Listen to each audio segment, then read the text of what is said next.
Mga kwento ni Felmo.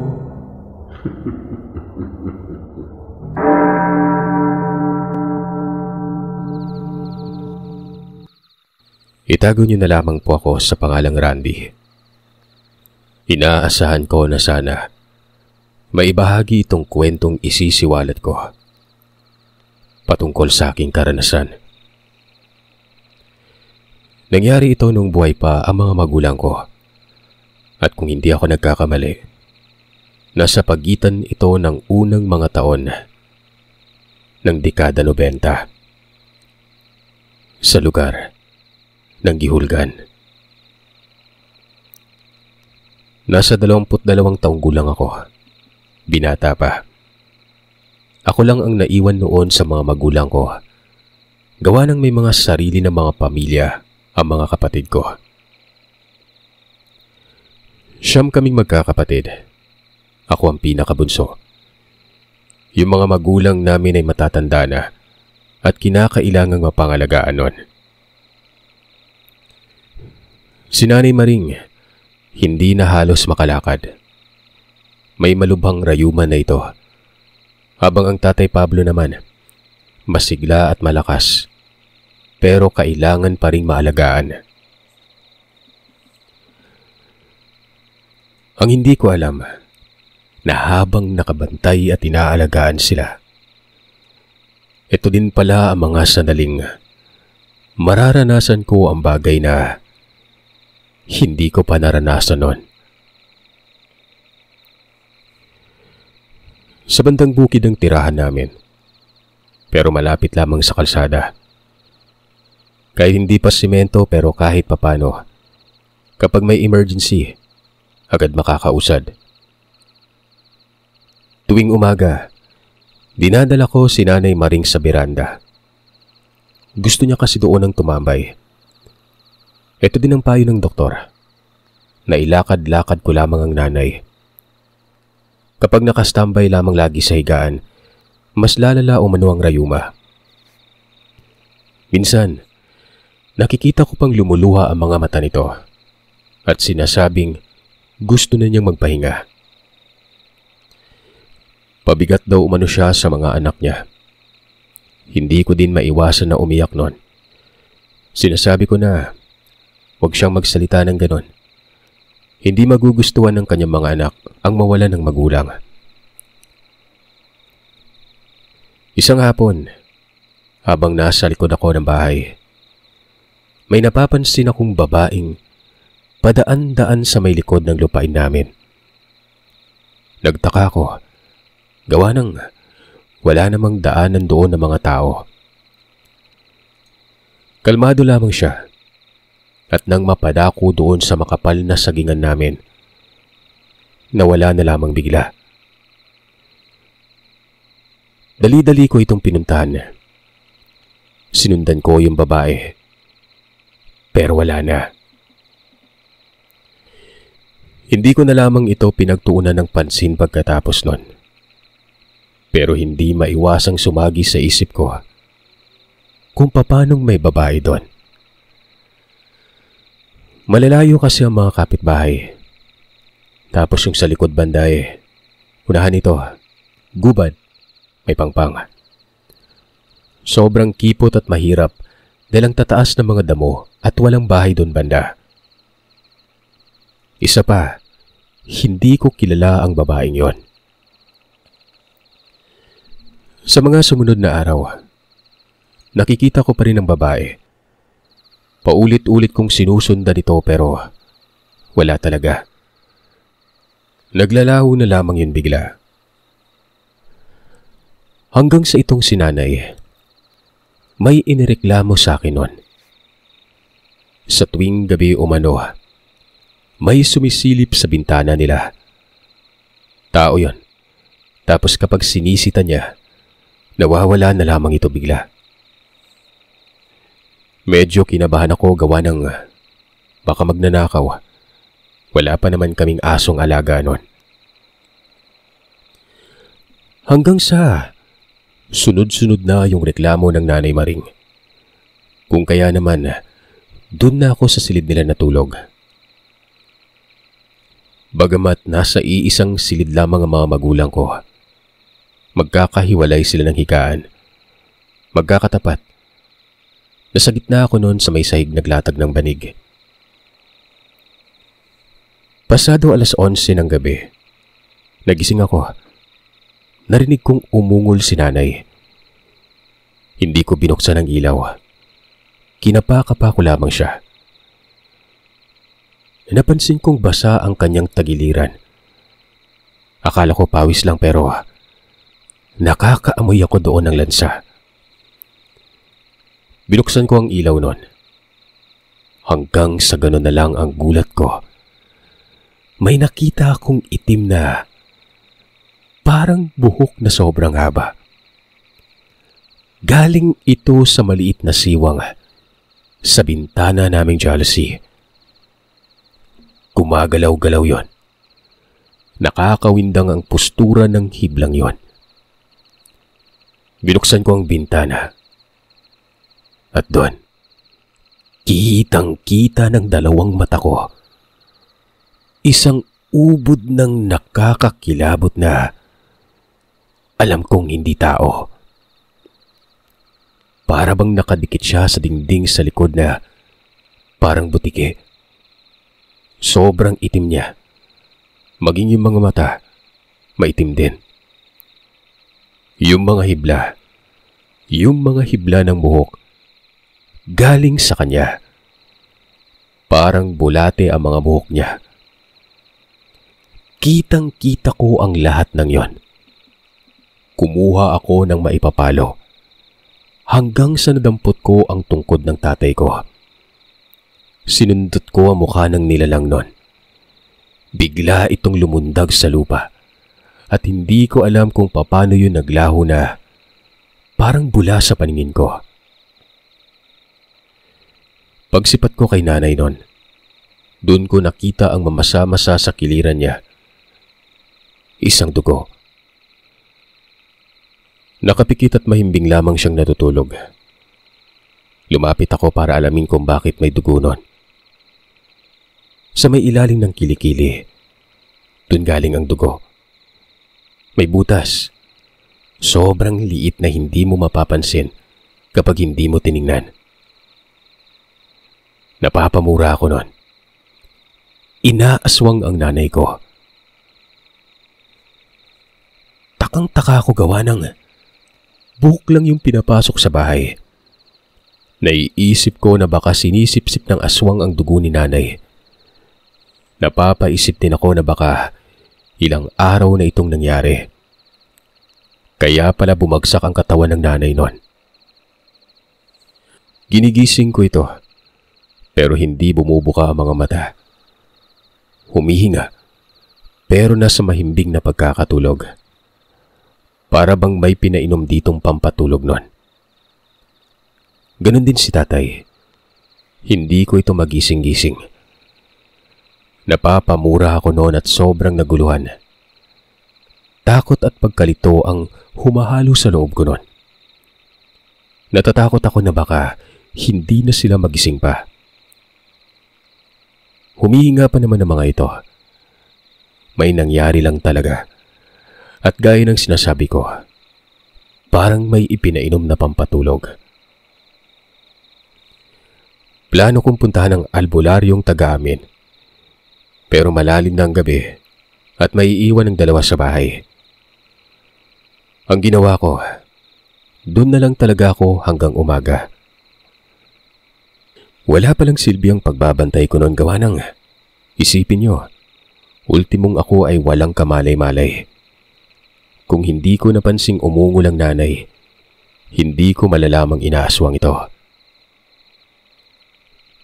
Hindi ako nakatulog. Hindi na ako umidlip ang muli. Humiga lang ako habang nakatuon ang atensyon ko sa bintana. Madaling araw, nagising si nanay. Medyo gumaan ang loob ko. Hindi ako gumagalaw. Pinapakiramdaman ko lamang siya noon. Walang ano-ano. May nakita akong imahe sa may bintana. Tumatagos ang anino. Hanggang sa nagsalita ang nanay, tinatawag si tatay. Pero hindi ito nagising. Ang sabi ng nanay ay nakikita niya umanong muli ang laging sumisilip sa bintana. Doon ko na naalala na ito na yung nagpapakita kay nanay. Pero nasa isip ko nun, yung nakita ko kanina, siya din yun, yung aswang. Bumangon ako at kinapa si nanay. Sabi ko wag siya mag-ingay. Binuksan ko ang bintana. Nakita ko yung babaeng napapansin kong napapadaan palagi sa likod ng bahay. Nagulat ito at mabilis na tumakbo sa liblib. Pinagmumura ko yon. Kako, kapag bumalik pa siya ay papatayin ko na ito. Kinaumagahan, sinabi ko kay nanay ang lahat hinggil sa natunghayan ko kagabi. Ultimong yung nangyari sa kanya, na inaaswang siya. Si tatay naman noon ay para bang wala itong kaalam-alam. Kitang-kita ko sa mukha niya na nagulat yon. Sabi pa nito, papanong inaswang kasama naman siya sa silid palagi. Dapat daw ay mamamalayan niya ito. Sinabi ko naman na naroroon nga ang tatay pero katulad lamang din ni nanay na nasa mahimbing na pagkatulog habang nangyayari yon. Ginigiit ko talagang totoo ang mga sinasabi ko. Kako pa, buhok ang ginagamit ng nilalang at sa kilikili ng nanay ito sumisipsip ng dugo nun. Dahil sa gusto kong mapatunayan, inangat ko ang kilikili ni Nanay Maring. Naroroon ang sugat nun na parang tinamaan ng ice pick. Kinapakapapa ito ni nanay pero ang sabi niya naman ay hindi daw masakit ito pero makatilang. Ilang araw na daw siyang nangangati doon sa parte na yon. Ibig sabihin nun, Sir Seth, ilang araw nang inaaswang si nanay. Hanggang sa nagmungkahi ang tatay Pablo na pupunta niya daw ang albularyo. Kako naman ako na lang. Yun din ang naiisip ko at wag nang mag-abala pa si tatay. Tatapusin ko lang ang pag-aasikaso sa kanila sa umaga. Aalis na ako para punta na manggagamot. Bandang 9:00, umalis na ako nun. Sa babaan lang naman ang bahay ng albularyo. Wika ko pa nun. Sana'y makatulong ito. Nung makarating ako sa bahay niya, dali-dali kong isinangguni ang nangyari. Itong albularyong ito ay itago na lamang natin sa pangalang Pedring. Sinabi nito na pupunta niyang bahay. Hindi naman ako noon nagsalita pa pero habang naglalakad kami pa uwi, sinasabi nito na nananalasa daw uli ang aswang sa lugar ng gihulngan. Matagal na panahon ang nangyari. Isang pamilya ng aswang ang pinatay. Doon umano ito sa bukiran ng Kalaon. Pero may isang nakatakas at ito na ang napadpad umano sa gihulngan. Yun lamang umano ay base sa mga sabi-sabi nun. Pero napatunayan ito ng may manalasang aswang. Napakabangis at sobrang ilap umano. Tinugis ng mga tao. Kasama na doon ang ilan pang mga albularyo. Maging si Mang Pedring. Nakiisa nun. Nahuli umano ito pero nakapagtatakang nakatakas. Nilagay sa hawla. Pero nakatakas pa ng hindi man lang nagbukas ng tarangkahan ng hawlang yon. Ang hawla ay ang rehas na kahon. Kagaya ng kulungan ng aso. Napatanong ako kung ano ba ang itsura ng aswang. Ay naman kay Mang Pedring. Babae, pero matanda. Napakunot na mukha ko nun. Dalagang nakita at napaghihinalaan ko pero papanong naging matanda? Doon na ako nagsalita na bukod sa pangaaswang sa bahay. May kutob ako na yung umaswang. Yun yung dalagang nakikita kong napapadaan sa likod ng bahay namin. Napapansin kong aligaga ang mukha ng manggagamot nun. Yun bang parang biglang nag-alala. Ilang beses ko nang napapansin yung babae. Nawawala na lamang po eh. Nakakasiguro ako na yun po yung aswang. Ganun ba? Abay, ibang aswang ata ang nananalasa. Tingnan natin kapag nakarating tayo sa bahay nyo. Noong naroroon na kami sa bahay, itong si Mang Pidring ay gulat na gulat sa nakitang sugat sa kilikili ng nanay ko. Kumpirmado. Aswang umano ang may gawa nun. Mabuti na lang at kahit matanda na umano ang nanay ko, malakas pa ang katawan nito. Pero kung nagkataon na walang nakapansin, ito pa ang magiging dahilan para mamatay si Nanay Maring. Tinansya ni Mang Pidring ang katre. Napapailing na lamang ito sa kakayanan umano ng aswang. Isang aswang dagit daw ito. At batay sa pagkakaalam ko, itong dagit o dagit na tinatawag ni Mang Pidring, kubot. Buhok ang ginagamit para pumatay. May mga pangontra daw sa aswang, pero hindi tiyak si Mang Pidring kung uubra ba. Gawa ng yung bahay daw namin, may mga dapat kaasiwaan ng aswang. Nakapalibot umano sa bahay namin ang mga buungon at kalamansi pero nagawa pang makapasok ng nilalang na yon. Sa isip-isip ni Mang Pidring, sanay na sanay ang aswang na ito at nakakatiyak siyang isa umano sa mga nakatira lamang sa lugar na nakikisalamuha sa mga tao. Ang problema dyan, ang uri ng aswang na ito, mahirap kilatisin. Walang mga bakas, walang mga palatandaan sa katawan, at talagang iisipin mong tao lang, hindi tulad ng iba. Tinanong ko si Mang Pidring kung anong dapat gawin. Susubukan niya umanong bantayan ng ilang gabi ang bahay. Pero habang nangyayari umano yon, dapat ay makipagtulungan kami sa kanya. Mautak umano ang nilalang na ito at madaling makaramdam ng banta. Dagdag ng albularyo, kung ano daw ang nakagawian namin, ipagpatuloy lamang yun ang walang pagbabago. Sa pamamarang ito, iisipin lamang ng nilalang na wala kaming pake sa kanya. Napakadali lang gawin pero aminado ako noong kinakabahan ako. Unang gabi, nagbantay nga si Mang Pidring. Wala ito sa loob ng bahay. Sa labas ito, sa may beranda. Nilatagan ko lamang ito ng mahihigaan kapag piniling magpahinga nun. Nakikiramdam ako.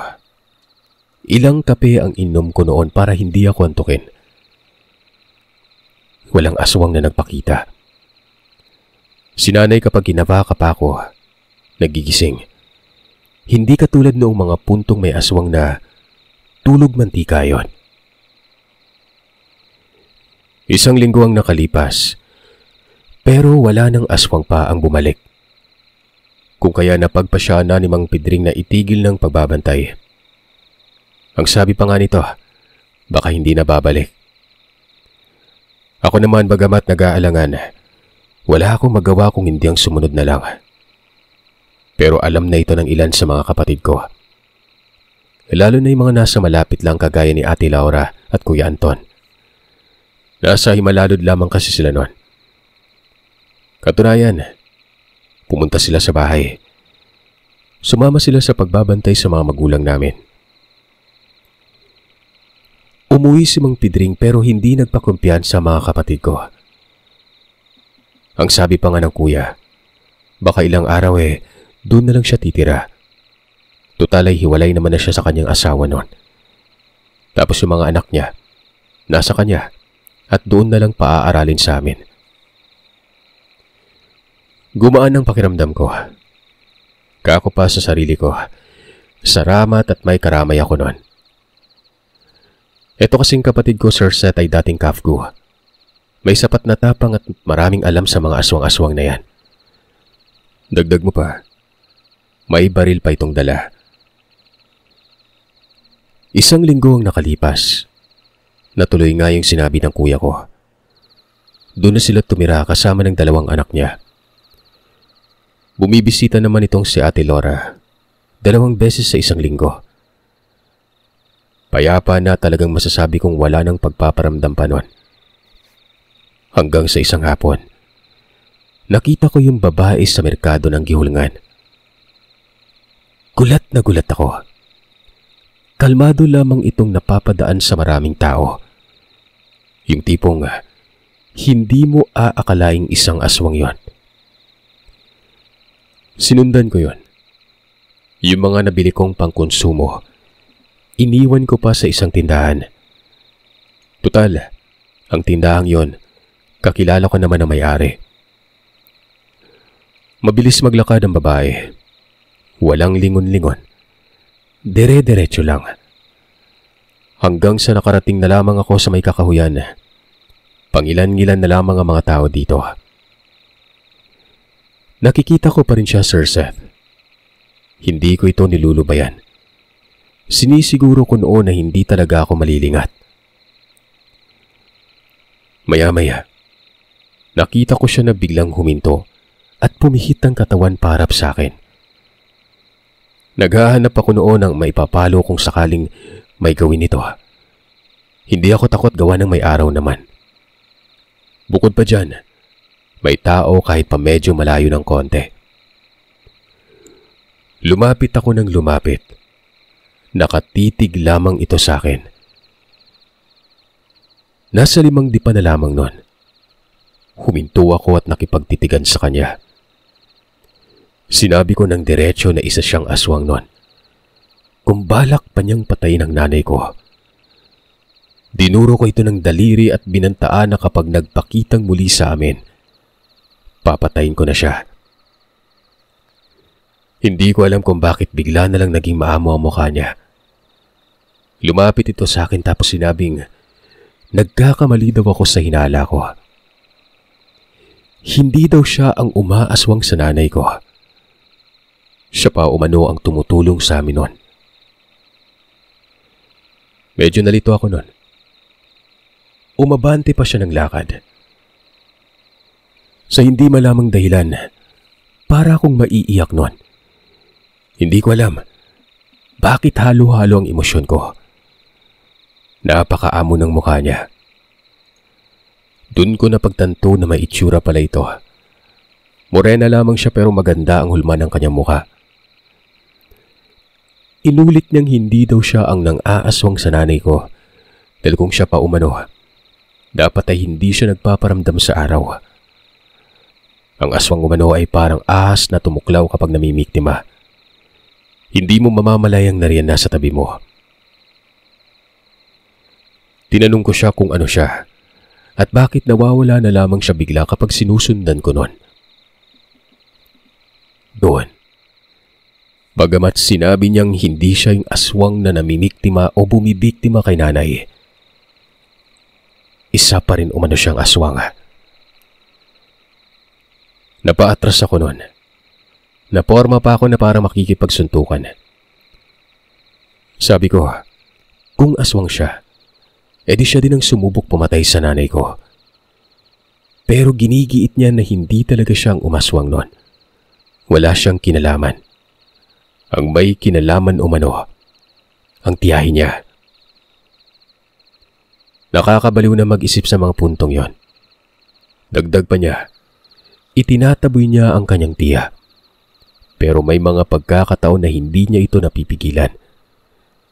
Katulad ng tao, may pinagkakaabalahan din umano siya at hindi niya naigugugol ang lahat ng oras sa pagtataboy sa tiya niya na yon. Maya-maya pa, nagpaalam na itong umalis. Pinigilan ko ito. Na-curious kasi talaga ako nun. Gusto kong malaman kung taga saan siya. Pero pinagtawanan niya ako. Wala umanong aswang ang umaamin sa kung saan nakatira. Maaring nakikita ko daw siya. Yan ay dahil ginusto niya. Alam niyang hindi ko siya kilala kung kaya nagpapakita ito. Ganun talaga umano ang mga aswang. Dumayo ito sa lugar kung saan walang nakakakilala sa kanila. Hindi namimiktima ng kapitbahay. Tinanong ko siya kung babalik pa ba ang tiya niya sa amin nun. Hindi niya umano alam. May kutob siyang babalik pero huwag daw ako mag-alala dahil babantayan niya umano yon. Naglakad ito.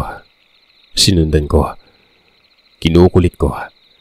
Lalo na't nakapagbitaw ng salita tungkol sa pagbabalik ng tiyahin niya. Natanong ko pa nga kung anong pangalan niya. Pero ayon sa kanya, kung pagkakatiwalaan niya umano ako sa pangalan niya, dapat ay magtiwala din ako sa kanya. Malalaman ko daw ang lahat sa kanya kapag nagkaganon. Sabi ko, mapagkakatiwalaan niya ako. Pero umiling ito. Hanggang sa sinabi nitong sumaba daw ako sa kanya. Nagtanong ako kung saan niya ako dadalhin. At ang sabi niya naman ay may ipapakita lamang siya sa akin at wag na wag daw ako matakot. Nagdadalawang isip ako nun. Hapon na. Ilang saglit na lang. Gabi na. Nakukuha ko naman ang kanyang gustong sabihin o ibig ipahiwatig na pagkakatiwalaan niya lang ako kung pagkakatiwalaan ko siya. Pero sadyang nakakatakot naman kapag sumama ako. Para bang hindi ko alam kung mamamatay ba ako o hindi nun. Pero maamo ang mukha niya. Wala talagang bahid ng kasinungalingan. Napag-isip-isip ko noon na hindi talaga ito ang umaaswang sa nanay ko. Isa pa, bakit siya lumapit sa akin kung alam niya namang nag-iisip na ako ng hindi maganda, di ba? Para bang may gusto itong patunayan sa mga paratang ko. Pumayag ako noon pero sinabi ko sa kanya na kapag nakapansin ako ng hindi maganda, lalabanan ko talaga siya noon. Napatawa siya. Malakas umano ang loob ko.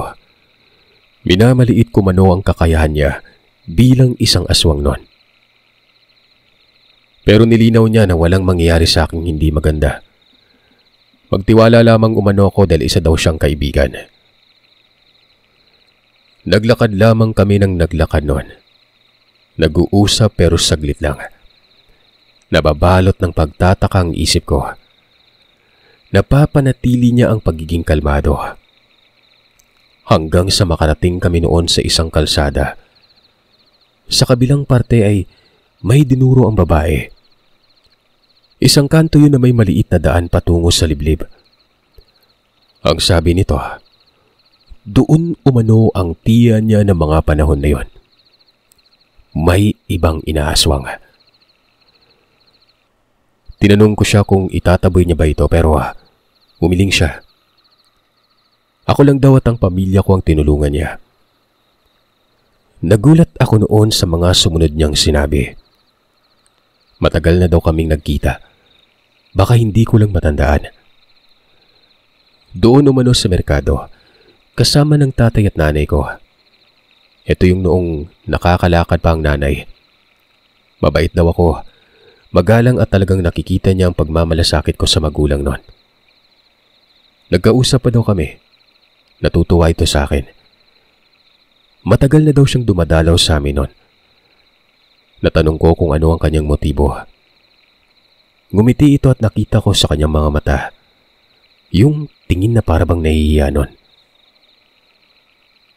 Sabi ko pa nga, nako, hindi kayo nagkagusto sa akin to. Yabang ko pero ganun po yung kabuang pagkakaintindi ko nun. Nagpatuloy siya sa pagsasalita. Siya daw yung nakatakas sa lugar ng kanlaon ng patay ng kanyang pamilya ng mga hindi kilalang tao. Maliit pa umano siya ng mga panahon na ito. Sobrang sakit umano mawalan ng mga magulang at kapatid pero tanggap niya yon. Gawa ng yun naman ang kapalaran nila. Na kahit alam niyang wala naman silang ginagawang masama at hindi nananalasa nun. Mababait at nakikibagay lamang sila sa mga tao. Naaktuhan lang talaga ang nanay niya noon na sinumpong sa pagiging aswang na merong bisita sa bahay. May sakit ang nanay niya at hindi napigilan ng sarili kung kaya nabunyag ang kanilang pagkatao. Wala naman siyang ibang maiisip noon na masilungan kung hindi ang kanyang tiya.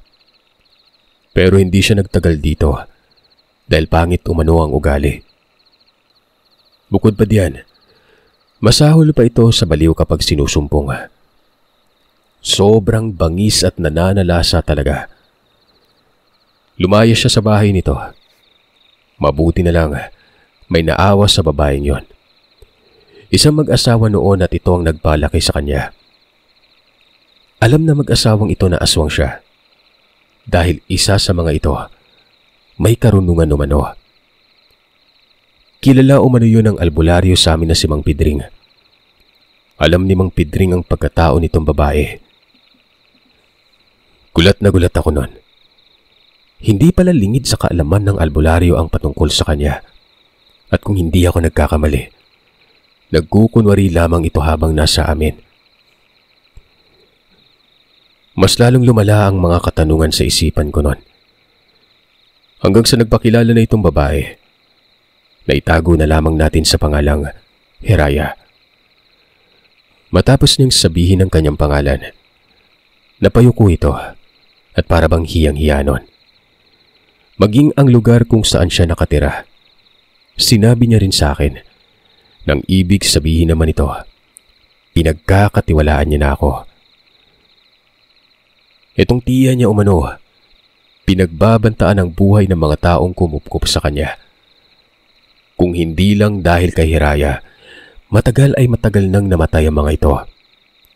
Kung kaya't sinusubaybayan niya lagi ang tiya na pangalanan nating Aldoma. Hanggang sa umabot sa punto ng inaaswang na nito ay ang pamilya na namin. Hindi siya nakikialam sa iba pero kapag kami na daw ay hindi niya naaatim nun. May pagkakataon naman noon na nagbuno sila pero malakas talaga ang tiya niya. Mahaba ang karanasan at kasanayan nito sa paggamit ng abilidad. Gabi na ng mga sandaling yon. Pero ewan ko ba kung bakit hindi ako makapagbitaw ng katagang uuwi na ako. Para bang gusto ko pang malaman ang lahat nun. Panandali ang nagkaroon ng katahimikan. Naririnig ko na lamang ng mga gabing yon. Huni ng kulisap. Tunog ng mga palaka at mahinang tagoy ng hangin. Masama ang panahon, makulimlim ang kalangitan, na para bang uulan. Maya-maya'y nagwika itong si Hiraya na kung gusto ko ba daw masubaybayan ang ginagawa ng kanyang tiya. Sasamahan niya umano ako noon. Sabi ko ay baka matunugan kami at baka saktan pa ako pero ayon sa kanya, wala umanong mangyayari, lalo na kapag kasama ko daw siya. Magtiwala lamang daw ako sa kanya noon. Kinakabahan ako noon. Hindi ko alam ang isasagot ko. Maya-maya ay ngumiti ito at hinawakan ng kamay ko sabay hila at nagpaanod na lamang ako sa kanya noon. Dumaan kami sa lampas taong talahib. Napapamura ako noon. Bagamat aswang itong si Hiraya. Sobrang bango niya. Nawala bigla ang pagkatakot ko sa kanya. Napakadumi na nga ng iniisip ko noon eh. Maya-maya ay huminto kami doon at nakita ko sa unahan ang isang bahay. Malaking bahay ito. May ilaw pero wala akong napapansing mga tao. Sa isip-isip ko, baka nasa loob ng tahanang yon. Sabi sa akin ni Hiraya, mamaya lang daw ay makikita ko na ang tiya niya. Hindi ako nagsalita. Ito na palang nasabing bahay. Yun ang kinalalagyan namin noon. Mga 1 hektarya ata ang layo ng bahay na ito. Papasok ito mula sa isang iskinita doon sa kanto. Nasa may bandang talahiban lamang kami nakabungad at tatawid pa ng kalsada bago pa ang kinaroroonan ng bahay na yon. Dikit na dikit sa akin itong si Hiraya. Hindi ako naiilang sa kanya at pakiramdam ko, ganun din siya. Para bang close kami nun. Ilang saglit nun, may nakita akong imahe na sobrang bilis na dumaan. Doon lamang ito sa likod ng bahay, nung tahanan na nakikita ko. Napaagaw man ang kanyang tiya. Siya na umano yun. Tinanong ko siya kung matanda ba ang naroroon at inaaswang nito pero hindi umano ayon sa kanya. Isang buntis daw yun. Napapamura ako noon. Naiisip kong tulungan ng mga ito. Sinabi ko yun kay Raya. Napatitig siya sa akin. Nagtanong kung sigurado daw ba ako noon. Tumango ako. Tumango din siya. Ang sabi nito, maghintay daw muna kami. Gawa ng ang katulad nilang aswang. Kapag nakatuon na ang atensyon sa biktima, hindi na daw ito namamansin. Hindi umaalis hanggat hindi natatapos ang ginawa. Maliban na lang kapag tinaboy. Katulad na lang kapag sinaktan ito. Doon ko na din naalala yung tungkol sa nangyari sa may bintana ng bahay namin. Hindi gumalaw yung aswang habang nakatitig ako sa kanya na para bang nakatulala. At noong sundutin ko ng tungkod ay saka pa lamang ito umalis. Isipin nyo ganun pala sila. Kapag pinuntahan ko pala sa labas ng bahay yun at tinaga ko ng itak talagang tatamaan yun. Sinabi ko ito kay Hiraya. Pero ayon sa kanya, hindi daw basta-basta nasusugatan ng katulad nila. Masasaktan pwede pero hindi kaagad nagkakaroon ng pinsala nun. Hanggang sa naudlot yung pag-uusap namin nang mapansin kong tila may gumagapang sa may bubungan. Malayo man ito pero detalyado yun gawa ng may ilaw sa labas ng bahay. Nakakapangilabot ang postura nito. Nakaangat ang siko at tuhod habang gumagapang. Wala man lamang paglangit-ngit ng bubungan. Basta, noong mapadako ito sa may dulo, bumaba yon. At kitang-kita ko na parang butiki itong nakadikit sa dingding.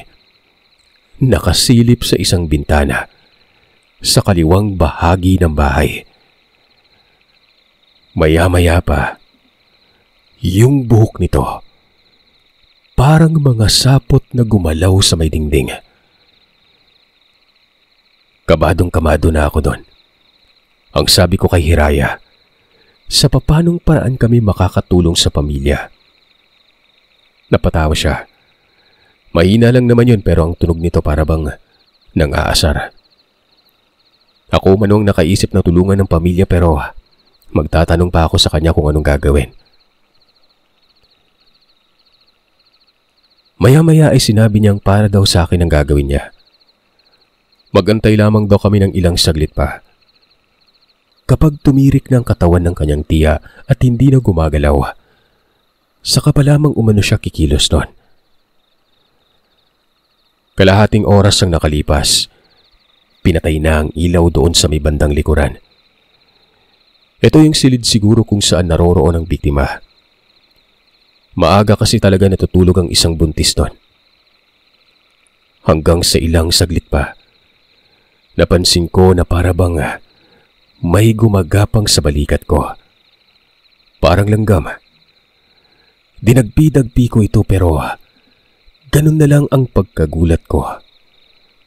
Gawa ng buhok yon at nahawakan ko talaga yon. Buhok na gumagalaw. Paglingon ko kay Hiraya, napamura ako at napapitlag. Nasaan yung aswang niya siya nang hindi ko man lang namalayan. Itsura pa lang ito. Para ka talagang papatayin. Naambahan ko pa nga ng suntok nang subukang hawakan ako pero nagsalita siya. Huwag daw ako matatakot. Napakapangit ng mukha niya.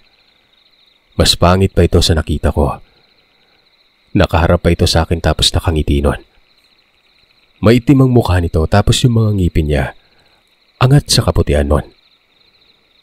Hindi naman matulis yun. Parang normal lang ng ngipin. Hindi kagaya ng naririnig ko na biglang magkakaroon ng maraming pangil. Yung buhok talagang nakatawag pansin sa akin. Kahit nasa distansya na siya sa akin nararamdaman ko ang pagdampi nito sa balat ko. Lumulutang-lutang lamang yun sa ere. Kung hindi siguro nagpakilala si Hiraya nun, talagang mamamatay lang ako sa takot. Maya-maya ay para bang lumilipad dito. Yung buhok niya, mas dumami at lumapad ang sinasakupan. Napakabilis na lumipat ng pwesto. At alam niyo ba kung saan siya nagtungo nun? Sa ibabaw ng mataas na kahoy. Para akong nakadroga ng mga panahon na yon. Nakakatakot at may halong pagkamangha. Yung aswang kasi na naririnig ko, may pakpak ang iba at nakakalipad. Pero itong mga kubot pala, kaya ding magpahimpapawid na para bang nasapian ng kung anong kademonyohan. Sinusundan ko lang siya ng tingin. Anino na lamang ang nakikita ko. Sobrang bilis na nakakatawid sa kabilang puno. Sa nangyayari na yon, doon ko naalala yung tungkol sa kwentong baryo na narinig ko. Yung dalawang lasing na habang papauwi nun nagparamdam ang isang kubot sa itaas. Hinamon ito ng isa sa mga lasing na kesyo kung lalaki bumaba ito at makipagsuntukan. Pero kapag bumaba ito at makipag-anuhan siya. Anong nangyari? Sinunggaban lang naman ang lasing na yon at galing daw sa itaas ang aswang. Sobrang nakakagulantang. Mabuti na lang at nakatakas umano ang isa na ito din ang nakasaksi sa nangyari. Namatay kasi umano ang kasama niya na yon. Kitang-kita niya umano ang buhok na sumaklob umano sa ulo ng kasama niya. Tapos ilang saglit lang ay hindi na ito gumalaw. Siya na sana ang isusunod pero ay na nga, nakatakas. Hindi ko inaalis ang tingin ko noon hanggang sa naglaho si Hiraya. Pero ilang segundo lamang ang namagitan. Yung tiya niya, nalaglag na lamang itong bigla sa pagkakadikit doon sa may dingding. Gumulong-gulong sa lupa at hindi ko alam ang nangyayari. Nabulabog ang bahay. Binuksan ang ilaw sa silid sa may bandang likod. At doon ko na nakita na dalawa pala yung aswang na gumugulong nun. Siyempre yung isa dito, si Raya. Nagbubuno ang mga ito na para bang dalawang telang malalaki at kulay itim. Mabibilis at dinig doon sa lugar ang mga pag-angil na mga ito. Yung mga tao na nasa bahay na yon, biglang naglabasan. Nagkakasigawan sila ng matunghaya ng dalawang aswang doon sa paligid. Pinili kong lumapit. Nagkunwari ako ng kinikilos. Yung tipong kunwari nagugulat nun.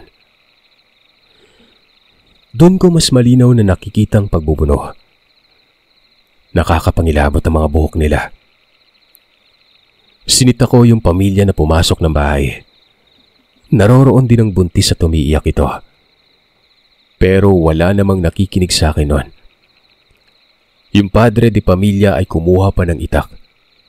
Sinusubukang lumapit pero hanggang pag-ambalang ng taga. Umaabog ang mga alikabok noon dahil nga sa pagbubuno. Nakarating pa nga yun sa may kalsada banda. Mabuti na lang at hindi magkakalapit ang bahay doon.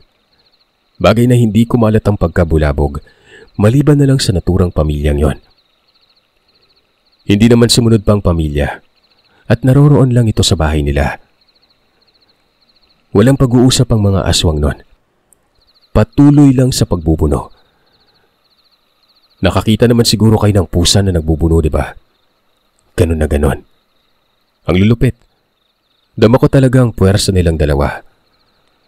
Halos hindi ko na nga nakikilala sa kung alin ba sa mga ito si Hiraya. Puro na sila walang suot na damit. Ultimong damit ni Hiraya punit yon. Hanggang sa isa sa mga ito ang biglang kumalas At mabilis na naglaho yon. Nasa ilang di pa lang ang layo mula sa akin. Kung kaya parang hihiwalayan na ako noon ng katinuan nang tumingin sa akin yung naiwang aswang. Baka kasi yung umalis si Hiraya. Napapamura ako. Lumapit pa ito tapos inamban ako ng pagsakmal nun. Tumakbo ako pero bigla naman akong tinawag nito. Siya daw si Hiraya at ba't daw ako natatakot nun?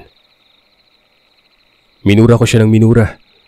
Sino ba namang hindi matatakot sa ganung figura tapos sinakmal pa ako, diba? Ang sabi niya naman, hindi niya daw ako sasakmalin. Balak niya lang hilahin ako at iwan daw namin ang lugar na yon ng mabilisan.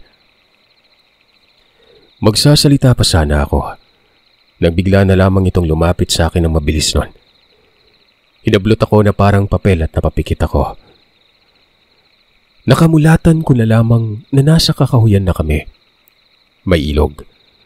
May ilaw na galing sa poste sa ibabaw banda na para bang may kalsada doon.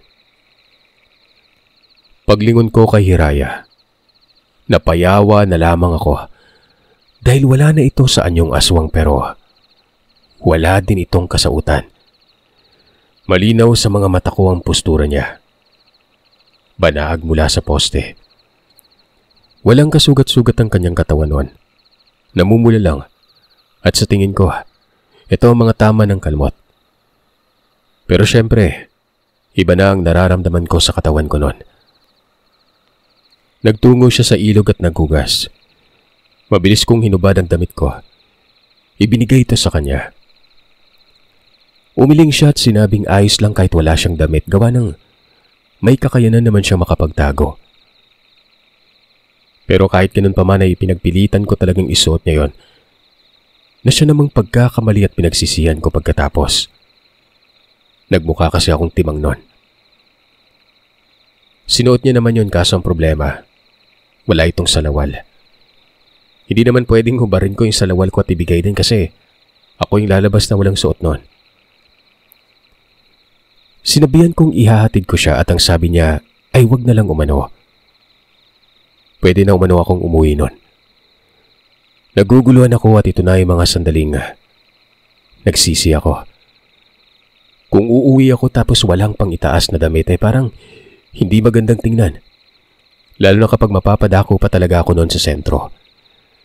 Kaya sabi ko, dalhin niya na lang ako sa kung saan siya pupunta. Nang sa ganun, maitatago ko rin ang sarili ko noon. Pumayag naman siya noon. Malayo nga lang daw. Pero sabi ko, ayos lang. Aba, malayo pala talaga. Isipin niyo, 2 oras akong naglakad. Nakarating kami sa isang bayan na hindi ko na lamang babanggitin dito ang lugar. Maraming mga bahay, para akong ibong tikling noon na nakabuntot sa kanya. Hanggang sa napaliko siya sa isang iskinita. Sinabi ni Hiraya na yung nakikita kong ikalawang bahay. Yun ang tirahan nila. Malaki ang tahanan na yon. Parang mayaman ang nakatira. Nagtanong naman ako kung saan kami dadaan banda gawa ng baka may makakita sa aming dalawa at mapagkamalang kung ano ang ginagawa namin noon. Ayon naman kay Hiraya, wala umanong tao sa kanila. Maliban na lang sa kanya. Yung mga kumupkup umano ay naroroon sa may Dumaguete. May inaasikaso at sa susunod na buwan pa daw ang balik na mga yon. Medyo gumaan ang pakiramdam ko. Salamat pala kapag nagkaganon. Pumasok na siya ng bahay. Ako naman ay nasa labas lamang nag-aantay na ibalik ang damit ko noon. Pero tinawag niya ako. Sabi nito, bakit hindi daw ako pumasok sa loob? May titig pa itong nakakapangilabot. Yun bang tipong nangaakit?